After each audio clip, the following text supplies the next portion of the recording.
এই তোর বুট দেখা ছিল আমারে, তুই বুট দিছিস মোজামেল রে, আমি একটা বুটও পাই নাই। তোরা আমার বুটে খাড়া করাই দিয়া সব শেষ করছস আমার। স্যার আমি আপনারা কেমনে ভোট দিমু? আপনার ঘরের বউ তো আপনারা ভোট দেয় নাই। ঘরের বউ বুট না দেখ, তুই তোর বুটটা দিতি। তোরা কি কম খাওয়াইছি, কম পড়াইছি? তোর আমার লগে নিয়ে ঘুরছি, তুই হাফ চেয়ারম্যান, তুই বুট দাস না আমারে। তুই আমার 2 নাম্বার করছস, তোরা আমি বাঁচাইতাম না। স্যার স্যার আপনি বোঝার চেষ্টা করেন। আমি যদি আপনারা ভোট দিতাম আমার ভোটটা বিফলে যাইত। এলাকার সবাই কইতাছে আপনি নাকি মাস্তানি করেন, আপনি লুচ্চানি করে বেড়ান। এই জন্য আমি শুধু শুধু ভোটটা দিয়ে আমার ভোটটা পচাই নাই স্যার।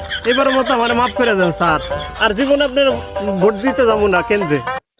তোর আর কেন্দ্রে যাওয়া লাগবো না, তোর ডাইরেক্ট উপরে পৌঁছাই দিমু। তুই আমারে ভোট দাস নাই। হালা এই জন্য ভোট ভোট পায় না, হালা মাস্তানি করে বেড়ায়। আমি ভোটটা মোজাম্মেলে দিছি।